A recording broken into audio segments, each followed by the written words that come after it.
Assalamualaikum teman-teman. Seperti biasa sebelum mulai Mimin mendoakan semoga teman-teman semua selalu dalam keadaan sehat walafiat. Oke, kali ini kita akan melanjutkan Martial Master versi novel bagian 461. Bagi yang baru bergabung, selamat bergabung. Dan bagi yang belum subscribe dulu lah agar Mimin tambah semangat lagi nih bikin videonya. Oke, kalau sudah kita langsung masuk ke isi ceritanya.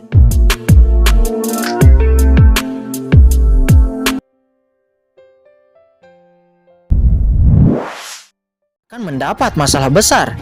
Cepat pergilah, kata Xiaowurou. Dia tidak mengambil pil obat itu, tetapi menatap Qingchen dengan cemas.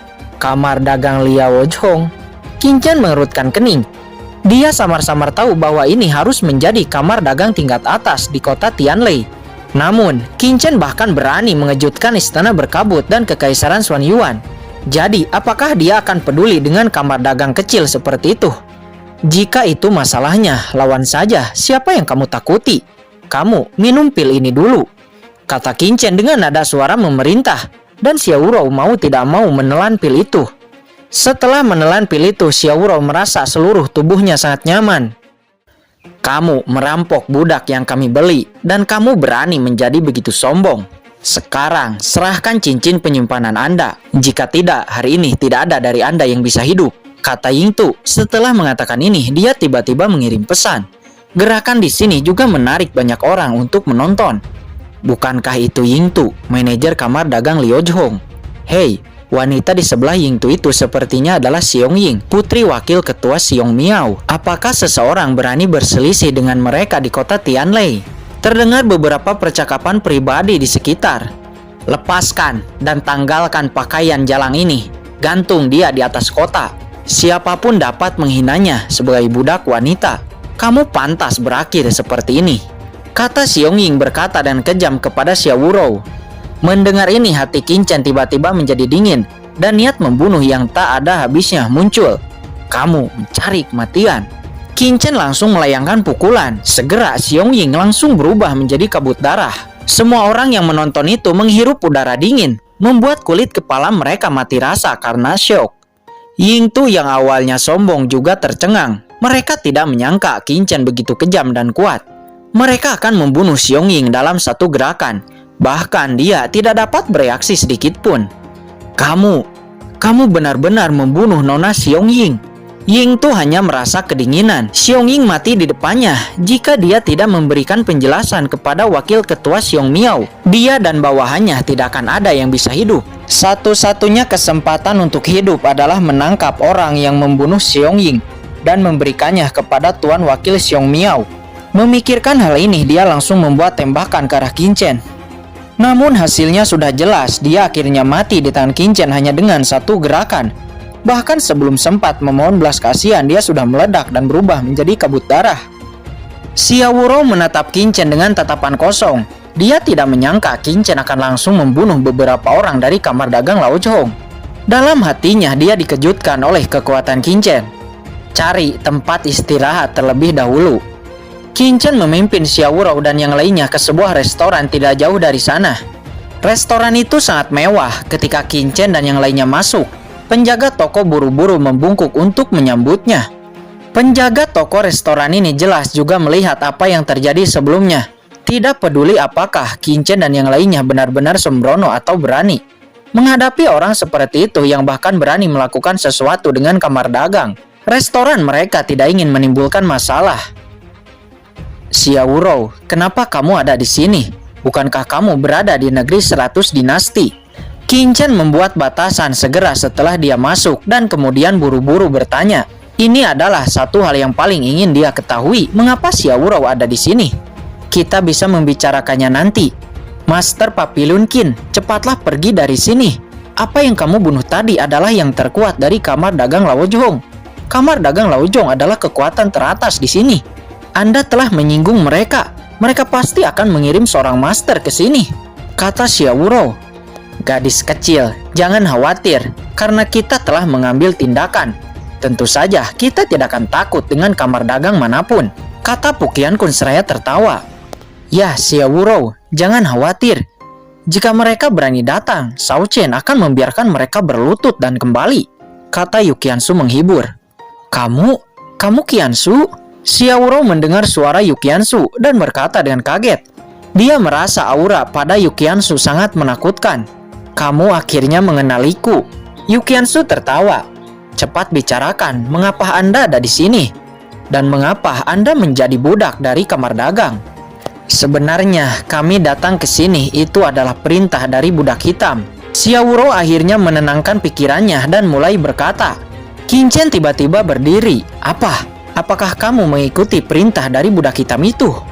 Ya, Master Papillon Qin, kami dibawa ke sini oleh budak hitam, kata Xiao Rou. Qin Chen melambaikan tangannya. Jangan panggil saya Master Papillon Qin. Jangan terlalu sopan. Panggil saja saya Master Chen.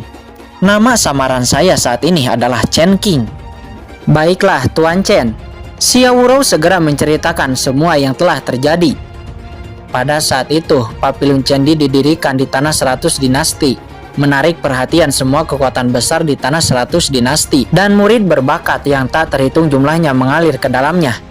Xiao Rou sebagai putri dinasti Daxia adalah salah satunya. Saat itu, budak hitam mengikuti Qin Chen ke langit utara.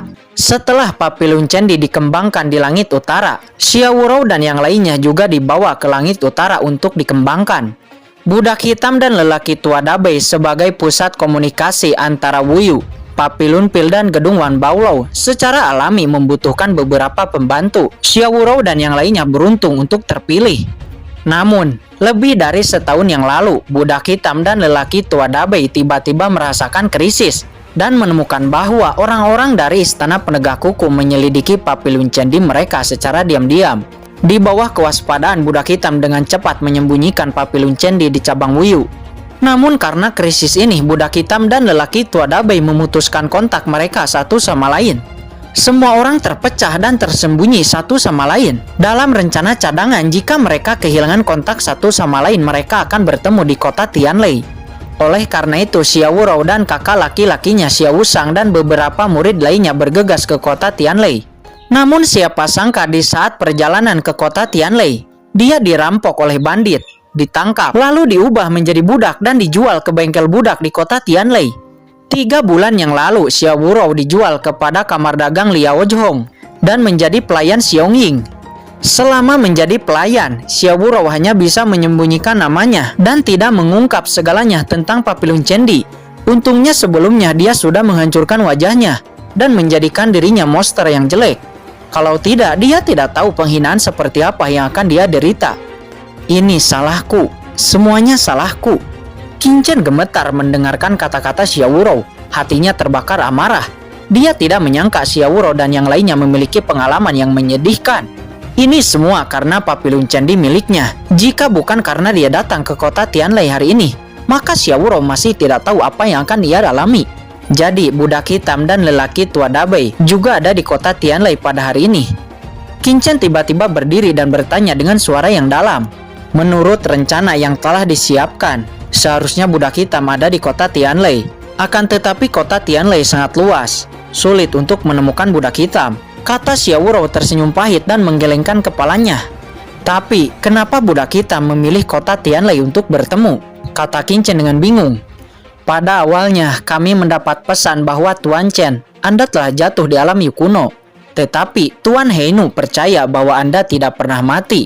Dan Tuan Heinu mengatakan, jika Anda masih hidup, pasti Anda akan kemari. Jadi, Tuan Heinu memutuskan untuk bertemu di kota Tianlei dan menunggumu di sini. Saya tidak berharap Anda benar-benar datang, kata Xiao Rou. Air mata jatuh dari sudut mata Xiao Rou. Jika Qin Chen tidak bisa datang untuk menyelamatkannya, dia bahkan tidak bisa membayangkan seperti apa masa depannya. Budak hitam. Hati Qin Chen bergetar. Dia tidak menyangka budak hitam itu masih begitu percaya pada dirinya sendiri. Dia tahu mengapa budak hitam itu mengira dia pasti akan datang ke kota Tianlei. Itu karena darahnya adalah guntur. Budak hitam mengetahui hal ini dengan sangat baik. Karena darah Qin Chen adalah guntur, pasti Qin Chen akan datang ke Laut Guntur dan tentu saja akan melewati kota Tianlei. Nyatanya tebakannya memang benar. Dia memang datang. Tapi di mana budak hitam itu? Qin Chen diam-diam bersumpah bahwa dia harus menemukan budak hitam. Namun saat ini tugas yang paling mendesak adalah menyelamatkan murid Papilun Cendi yang ditangkap bersama Xiao Wurou. Ngomong-ngomong, kamu bilang beberapa dari kamu juga ditangkap di sini. Jadi bagaimana dengan orang yang tersisa? Kata Qin Chen bertanya. Mereka masih berada di tempat penjualan budak. Saudara ke-9 saya, Xiao Wusang, juga ada di sana. Tetapi sudah 3 bulan berlalu. Dan sekarang saya tidak tahu bagaimana situasinya, kata Xiao Wurou. Xiao Wusang dan Qin Chen juga saling mengenal. Mereka telah mengalami rawa kematian hitam dan alam rahasia iblis surgawi waktu itu. Kalau begitu, ayo kita pergi ke pasar budak untuk menyelamatkan mereka, kata Qin Chen. Mereka pun langsung berdiri dan keluar dari restoran. Melihat Qin Chen dan yang lainnya akan pergi, penjaga toko restoran itu langsung bersemangat dan dengan hormat mengirim Qin Chen dan rombongannya keluar dari pintu masuk restoran.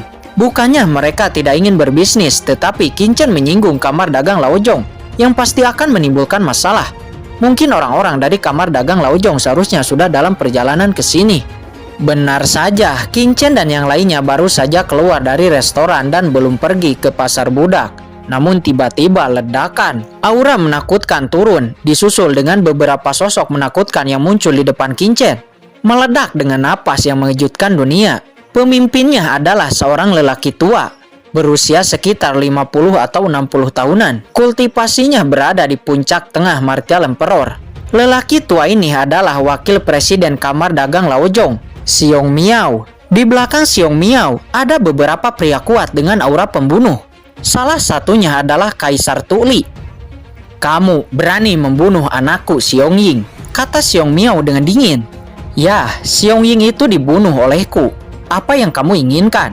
Jika kamu ingin membalas dendam, maka cepat lakukanlah. Namun jika kamu berani memindahkan saya di sini, maka jangan salahkan saya karena benar-benar menghancurkan Anda dan kamar dagang Anda, kata Qin Chen. Dia awalnya berpikir bahwa Xiong Miao akan melakukannya segera setelah dia datang, tetapi dia tidak menyangka bahwa dia hanya berbicara omong kosong di sini. Mendengar kata-kata Qin Chen, semua orang di sekitar tidak bisa menghirup udara dingin. Wakil Presiden Xiong Miao, apa yang kamu bicarakan dengan anak ini? Biarkan bawahan mengambil tindakan untuk membunuhnya, kata Kaisar Tuli. Xiong Miao belum berbicara, tetapi Kaisar Tuli tidak dapat menahan amarahnya. Sebuah pedang hitam muncul di tangannya dan dia langsung menyerang ke arah Qin Chen. Orang tua, lakukanlah, kata Qin Chen kepada Pu Qiankun seraya mengedipkan matanya. Pu Qiankun segera mengerti apa yang dimaksud Qin Chen. Dia langsung menepuk serangan Kaisar Tuli dengan satu tangan. Boom! Telapak tangan Pu Qiankun langsung meledak ke tubuh Kaisar Tuli. Di saat telapak tangan itu jatuh, tubuh Kaisar Tuli pecah berkeping-keping, meledak sekaligus. Itu seperti meledakkan semangka tanpa kesulitan sama sekali. Setelah melakukan itu, Pu Qiankun mengguncang sosoknya dan berhenti di sisi Qin Chen kemudian berkata dengan hormat, Tuan Chen, semuanya telah diselesaikan. Melihat adegan ini, tiba-tiba semua orang menghirup udara dingin. Satu demi satu, semuanya dikejutkan oleh tembakan Pu Qiankun. Kaisar Tuli dipukul dengan satu gerakan. Itu tidak bisa menahan dan langsung terbunuh. Semua orang terkejut, tidak ada yang pernah membayangkan akhir seperti itu. Orang-orang melihat ke arah Pu Qiankun, apakah ada orang sekuat itu di kota Tianlei? Yang lebih mengejutkan semua orang, Pu Qiankun yang telah membunuh Kaisar Tuli dengan satu gerakan, ternyata adalah pelayan dari pemuda itu. Pada saat ini, wakil presiden Xiong Miao memandang Qin Chen dengan marah. Wajahnya memerah dan jantungnya melonjak seperti gelombang yang menakutkan. Dia ingin melakukan tembakan keras, tetapi dikejutkan oleh kekuatan Pu Qiankun. Dia tahu betul kekuatan Kaisar Tuli, dan dia yakin bahwa meskipun itu dia, jika dia ingin membunuh Kaisar Tuli dengan satu gerakan, ini sama sekali tidak mungkin. Bukankah ini berarti kekuatan lawan jauh di atasnya? Ada getaran di hatinya, wajah aslinya yang ganas dan kejam menjadi lembut, dan dia melengkungkan tangannya ke arah Qin Chen kemudian berkata dengan senyum, Yang mulia telah salah paham, Kaisar ini tidak berniat melakukan apapun denganmu. Saya hanya ingin mengklarifikasi situasinya, tetapi saya tidak menyangka Kaisar Tuli begitu impulsif, jadi dia langsung memulai. Kaisar ini sedang sibuk belakangan ini dan akan segera pergi. Saya mengundang tuan-tuan semua untuk datang ke kamar dagang saya sebagai tamu. Saya pasti akan menyambut tuan-tuan semua, kata wakil presiden Xiong Miao. Setelah mengatakan ini, dia mengangkat tangannya. berbalik dan pergi. Melihat itu semua orang terkejut. Pihak lain telah membunuh anggota kamar dagangnya dan bahkan membunuh putrinya sendiri. Apakah itu hilang begitu saja? Semua orang terpana dengan tindakan wakil presiden Xiong Miao. Melihat itu Qin Chen juga terkejut. Qin Chen, haruskah aku mengambil tindakan untuk menyelesaikan orang itu? Kata Pu Qianqun. Lupakan saja, anggap dia sebagai kenalan. Itu hanya puncak tengah martial emperor. Hal yang paling mendesak sekarang adalah menyelamatkan orang terlebih dahulu. Adapun dia, tidak ada kata terlambat. Untuk membunuhnya lagi di lain waktu, kata Qin Chen. Dia sama sekali tidak memperhatikan wakil presiden Xiong Miao. Hal terpenting baginya sekarang adalah menyelamatkan Xiao Wushang dan yang lainnya. Di bawah kepemimpinan Xiao Wurou, Qin Chen dan timnya dengan cepat pergi ke pasar budak di kota Tianlei. Singkat cerita, di bawah pemimpin jalan Xiao Wurou, Qin Chen dan yang lainnya akhirnya tiba di pasar budak. Hei, bukankah kamu budak yang kuberikan kepada Nona Xiong Ying dari kamar dagang Laojong 3 bulan yang lalu? Kenapa kamu kembali? Kata pria gemuk. Pria gemuk ini adalah orang yang menjual budak. Qin Chen tiba-tiba mendengus. Babi mati. Siapa yang kamu sebut sebagai budak? Jaga mulutmu. Napas yang mengerikan tiba-tiba keluar dari Qin Chen dan menekan pria gendut itu. Pria gendut itu tiba-tiba merasa seperti gunung tinggi menekannya. Dia menjadi sulit bernapas dan dia tidak berani lagi berbicara. Katakan, di mana saudara laki-laki ke-9-ku? Kata Xiao Wurou. Pria gendut itu memandang Xiao Wurou dengan curiga untuk waktu yang lama dan tiba-tiba bertanya, apakah kamu berbicara tentang sekelompok orang yang dijual bersamamu? Yah, itu mereka. Di mana mereka sekarang? Cepat keluarkan kakak laki-lakiku. Kami akan menebus mereka, kata Xiao Wurou. Pria gemuk itu mengeluarkan sebuah leontin geokomunikasi dan mengirim pesan. Beberapa saat kemudian seseorang membawa Xiao Wushang dan lainnya keluar. Kakak 9. Xiao Wurou langsung berlari sambil menangis di saat melihat Xiao Wushang. Melihat adiknya itu baik-baik saja, Xiao Wushang menghela napas lega.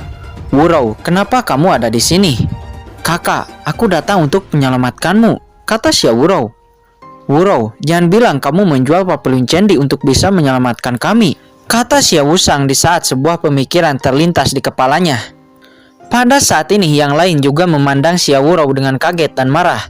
Jika Xiao Wurou datang untuk menyelamatkan mereka setelah mengkhianati papilun cendi, maka mereka lebih baik mati di sini. Tidak, kakak 9, kamu salah paham. Xiao Wurou tiba-tiba menjadi cemas. Semuanya, ini aku, kata Qin Chen. Kamu. Tubuh Xiao Wushang bergetar menatap Qin Chen dengan tak percaya. Bagaimana mungkin suara ini begitu akrab?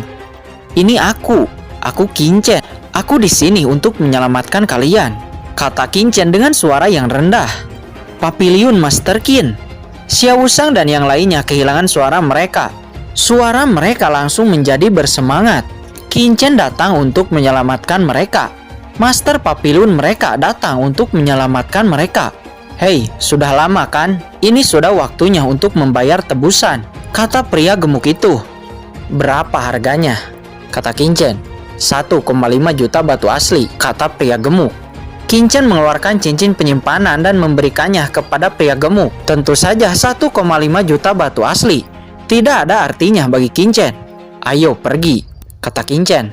Namun di saat itu, tiba-tiba Xiao Wushang berkata, tunggu, kita kekurangan satu orang, Zheng Ruohan. Dia telah dibawa pergi 2 hari yang lalu. Mata Qin Chen tiba-tiba menjadi dingin dan menatap pria gemuk itu. Kemudian berkata, apakah ada orang lain? Di mana? Dia telah dibeli oleh gedung Moxiu, kata pria gemuk. Di mana lokasi gedung Moxiu? Kata Qin Chen. Tuan Chen, saya tahu di mana gedung Moxiu berada, kata Xiao Wurou. Qin Chen tidak banyak bicara, dia langsung meraih Xiao Wurou dan menghilang dari sana. Ayo pergi juga. Pu Qianqun membawa Xiao Wushang dan yang lainnya, lalu mengejar Qin Chen. Kecepatan mereka sangat cepat sehingga banyak orang bahkan tidak punya waktu untuk melihat bagaimana mereka pergi. Di bawah petunjuk jalan Xiao Wurou, Qin Chen segera pergi ke gedung Moxiu.